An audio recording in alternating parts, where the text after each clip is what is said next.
Este cruel soberano acompanhava as palavras com lágrimas. Rogou-lhes pelo afeto que lhe tinham e por tudo que tinha de mais santo, que não permitissem que se deixasse de prestar aquelas últimas honras à sua memória. E eles prometeram-lhe executar pontualmente suas ordens.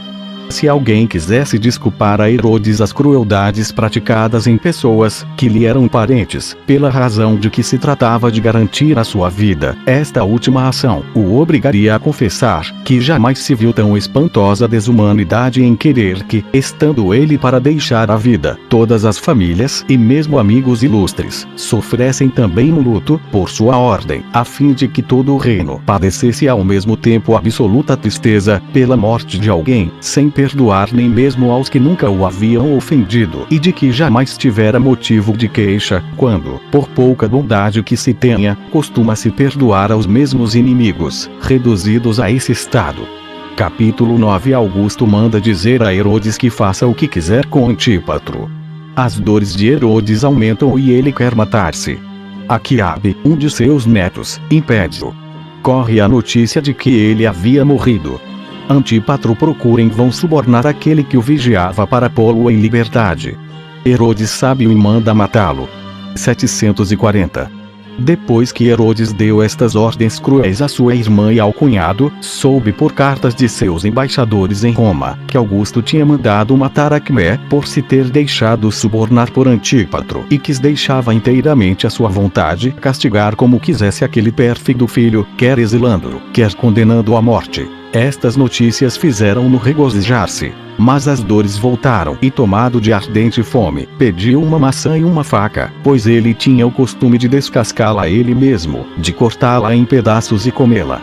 Mas como queria matar-se com aquela faca, olhou para todos os lados e teria executado seu desígnio se Aquiabe, seu neto, não o tivesse percebido e não lhe tivesse segurado o braço, soltando ainda um grito.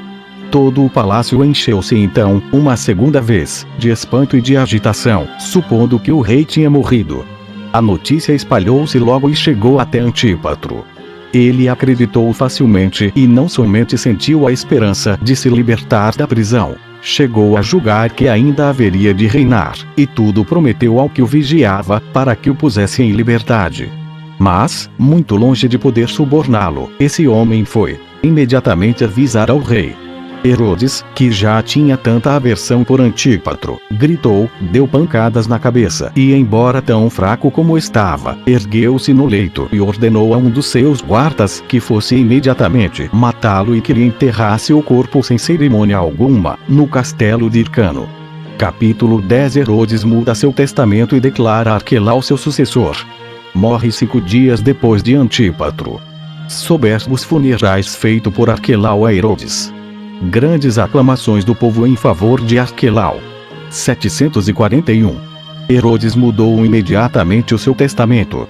Em lugar do precedente, em que tinha nomeado Antipas, seu sucessor, contentou-se neste em nomeá-lo tetrarca da Galileia e da Pérea. Deu o reino a Arquelau, a Filipe seu irmão, a Traconítida, a Gaulanita e a Bataneia, que erigiu em tetrarquia. A Salomé, sua irmã, Jâmnia, a Azoto e Fazaelite, com 50.000 peças de prata. Deu ainda grandes presentes a todos os outros parentes, quer em dinheiro quer em rendimentos anuais. Deu a Augusto, além de sua baixela de ouro e de prata, grande quantidade de móveis e objetos preciosos, 10 milhões de peças de prata e 5 milhões idênticas, a imperatriz e a alguns de seus amigos. Ele sobreviveu a Antípatro apenas 5 dias, e morreu 34 anos depois de ter expulso Antígono do reino e 37, depois de ter sido declarado rei, em Roma. Não houve jamais príncipe mais colérico, mais injusto, mais cruel e mais favorecido pela sorte. Pois, tendo nascido em condição humilde, chegou a subir ao trono, venceu o perigo sem conta e viveu muitos anos. Quanto aos seus dissabores domésticos, embora as tentativas de seus filhos contra ele o tivessem tornado muito infeliz, segundo o meu parecer, ele foi mesmo feliz nisso, segundo o juízo que disso ele fazia, porque não os considerando mais como seus filhos, mas como inimigos, ele os castigou e vingou-se deles. 742.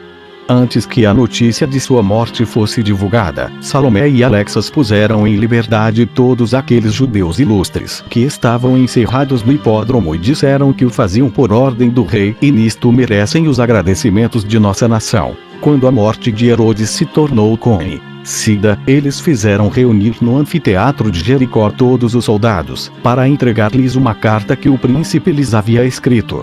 Ela foi lida publicamente e dizia que lhes agradecia o afeto e a fidelidade que sempre lhe haviam demonstrado e rogava que continuassem a servir a Arquelau, que ele tinha nomeado seu sucessor no reino.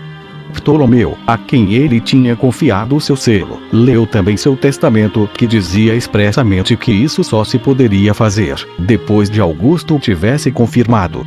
Ouviu-se então um clamor, enchendo os ares: viva o rei Arquelau! Os soldados e os chefes prometeram servi-lo com a mesma fidelidade com que tinham servido ao rei, seu pai, e desejavam-lhe um longo e feliz reinado.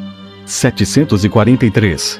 O novo príncipe pensou então em organizar soberbos funerais para o rei, seu pai, e quis mesmo estar presente à cerimônia.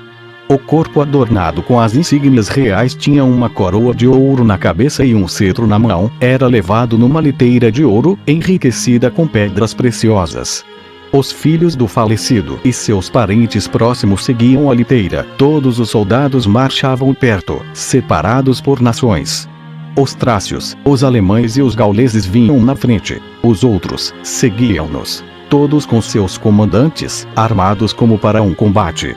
500 oficiais domésticos do falecido rei traziam perfumes e encerravam o magnífico cortejo.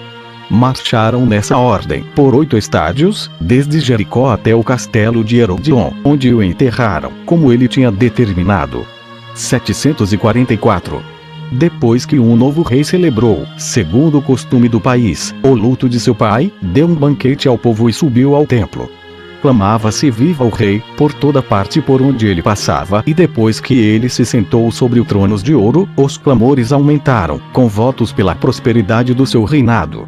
Ele a todos recebeu com muita bondade e testemunhou-lhe sua gratidão, por nada ter diminuído de seu afeto por ele, com a recordação da severidade com que seu pai os havia tratado. Afirmou-lhes que lhes daria provas do seu reconhecimento, disse-lhes que não tomaria ainda o nome de rei, até que Augusto tivesse confirmado o testamento de seu pai e que ele tinha recusado, por essa mesma razão, receber o diadema que todo o exército lhe havia oferecido em Jericó. Mas logo que o tivesse recebido de Augusto, que somente tinha o poder de dar-lhe, ele mostraria por suas ações, que tinham razão de amá-lo e esforçar-se-ia para torná-los mais felizes do que haviam sido durante o reinado de seu pai. Como é costume do povo, persuadir-se de que os príncipes, ao seu advento ao trono, agem com muita sinceridade, estas palavras de Arquelau, que lhe eram tão favoráveis, fez redobrar as aclamações. Acrescentaram ainda outros louvores, maiores e mais entusiastas, e tomaram a liberdade de lhe pedir diversas graças. Uns, a diminuição dos tributos, outros, a libertação de vários prisioneiros, que o rei, seu pai, havia feito meter na prisão, muitos das quais já lá estavam há muito tempo. Outros ainda, a abolição do direito de peagem e dos impostos sobre mercadorias. O novo soberano, que pensava em firmar cada vez mais o seu poder, julgou nada lhes poder recusar. Depois de terminados os sacrifícios, ele deu um banquete aos seus amigos. Capítulo 11. Alguns judeus que pediam vingança pela morte de Judas e de Matias, e de outros que Herodes tinha feito queimar por causa daquela águia arrancada do portal do templo, suscitam uma rebelião que obriga Arquelau a mandar matar os 3.000. Vai depois a Roma para fazer-se confirmar rei por Augusto, e Antipas, seu irmão, que também tinha pretensões à coroa, vai com ele. Esta questão é pleiteada perante Augusto. 745. No entanto, alguns judeus que só queriam perturbação e agitação, começaram a se reunir e a deplorar a cruel condenação de Matias e dos outros que tinham sido torturados, por causa daquela águia arrancada do portal do templo. O temor que eles tinham de Herodes os mantivera em silêncio, enquanto ele vivera. Mas agora, depois da sua morte, eles se declaravam contra ele, como se os ultrajes que faziam a sua memória pudessem dar um alívio, no outro mundo, àqueles cuja morte lhes era muito sentida.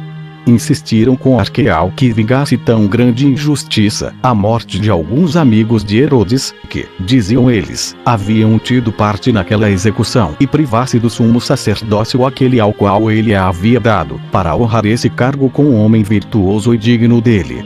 Embora Arquelau, que se preparava para ir a Roma fazer-se confirmar rei por Augusto, ficasse muito irado com esse pedido, julgou dever procurar acalmar com a afabilidade a tão grande tumulto.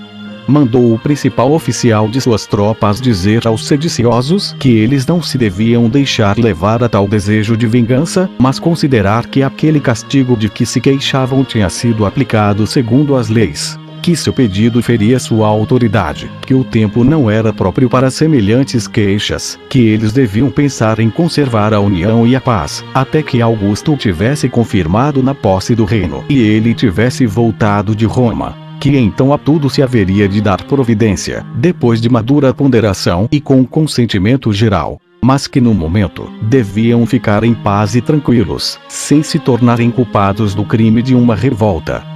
Os sediciosos, porém, em vez de se acalmar com essas ponderações, muito justas, mostraram com seus gritos que só se poderiam reduzir à obediência, com perigo de vida, porque a paixão que os fizera perder o respeito por seus superiores, os persuadia de que era coisa insuportável não poder, mesmo depois da morte de Herodes, obter a vingança que pedia o sangue de seus amigos, que tão cruelmente haviam feito derramar.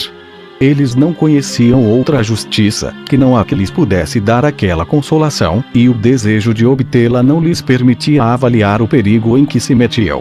Assim, em vez de se deixarem convencer pelas razões da parte do rei e de se conterem pelo respeito que lhe deviam, irritaram-se ainda mais, e é fácil de se imaginar como a festa da Páscoa, que estava próxima, lhes aumentava o número, a sedição podia aumentar também.